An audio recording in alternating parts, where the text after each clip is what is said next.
बिस्मिल्लाहिर रहमानिर रहीम।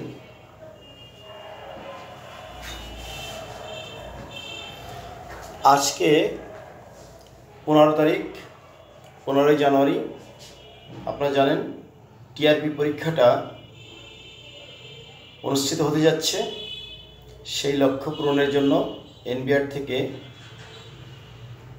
জাতীয় রাজস্ব বোর্ডের আওতাধীন বিসিএস কর একাডেমি কর্তৃক আবেদনপত্র আহ্বান করা হচ্ছে, যা আগামী 25/1/2024 তারিখ পর্যন্ত চলবে।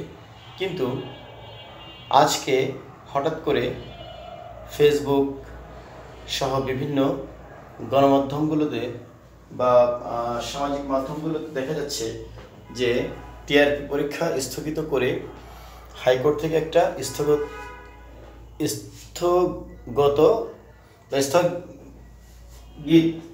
আদেশ প্রদান করেছেন মহামান্য হাইকোর্ট ডিভিশন বেঞ্চ। তো সে কারণে যারা এই আবেদনটা করে ফেলেছেন তারাও দ্বিধান্বিত আছেন যারা মূলত আবেদনটা করবেন বা করবেন কিনা।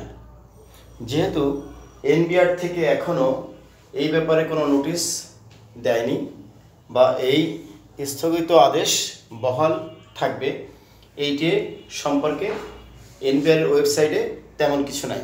তাহলে এখন আপনি কি করবেন? এই তো প্রশ্নটা।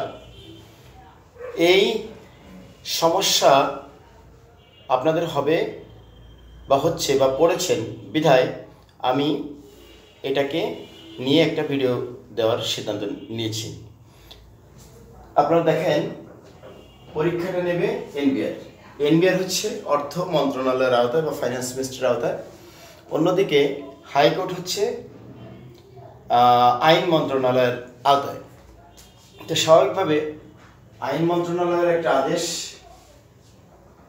যখন অর্থ মন্ত্রণালয় আসবে, এটা কোঅর্ডিনেশন হতে হতে বা সমন্বয় হতে হতে একদিন বা 2 দিন লেগে যেতে পারে।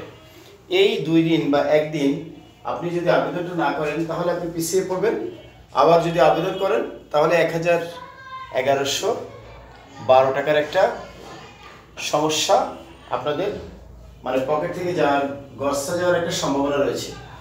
তবে সে যাই হোক, আপনাদের উচিত এই 1112 টাকার দিকে না তাকিয়ে, যেহেতু এনবিআর এখনও এই ব্যাপারে কোনো সিদ্ধান্ত নেয়নি, আপনাদের উচিত টিআরপি পরীক্ষার আবেদন কন্টিনিউ করতে থাকা। যদি টিআরপি পরীক্ষা না হয় তাহলে এনবিআর একটা নোটিশ জারি করবেন যে পরীক্ষাটা হচ্ছে না, স্থগিত।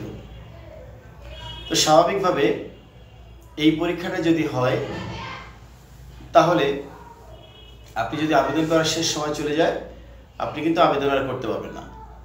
তাহলে মোদ্দা কথা দাঁড়ালো যে এনবিআর থেকে যতক্ষণ টিআরপি পরীক্ষার আবেদন গ্রহণ করছে না মর্মে আবেদন করবে, নোটিশ জারি করবে, ততক্ষণ আপনি আবেদন করতে থাকুন। কারণ 25শে জানুয়ারির পরে আপনি আর আবেদন করতে পারবেন না। তারপর যদি টিআরপি পরীক্ষা হয়, আপনি আবেদন না করার কারণে আপনি পরীক্ষায় অংশগ্রহণ করতে পারবেন না। অন্যদিকে টিআরপি পরীক্ষার বিরুদ্ধে কর আইনজীবীরা সক্রিয় আছেন।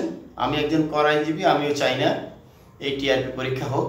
কিন্তু বাস্তবতা হচ্ছে এনবিআর যদি টিআরপি পরীক্ষা নেয় তাহলে আমরা যদি এই পরীক্ষাটা আটকাতে না পারি, আমাদের আর তেমন কিছু করার থাকবে না। তো স্বাভাবিকভাবে আপনি টিআরপি পরীক্ষার স্থগিত আদেশ যদি কার্যকর হয় তাহলে ধরে নিয়ে যায় যে আগামী 6 মাস পরে এটা আবার বাতিল বলে হয়তো গণ্য হবে। কিন্তু এই মুহূর্তে এটাকে বাতিল বলা যাচ্ছে না, বলা হচ্ছে যে স্থগিত, অর্থাৎ এটা বন্ধ রাখা হয়েছে বা পোস্টপন করা হয়েছে, কিন্তু ভয়েড বা বাতিল করা হয়নি। অতএব আপনারা আশা হারাবেন না, আপনারা অপেক্ষা করুন, 2-1 দিন অপেক্ষা করেন, দেখেন এনবিআর কি সিদ্ধান্ত দেয়। ধন্যবাদ, ভালো থাকবেন আপনারা। আপনাদের জন্য রইল শুভকামনা। আসসালামু আলাইকুম।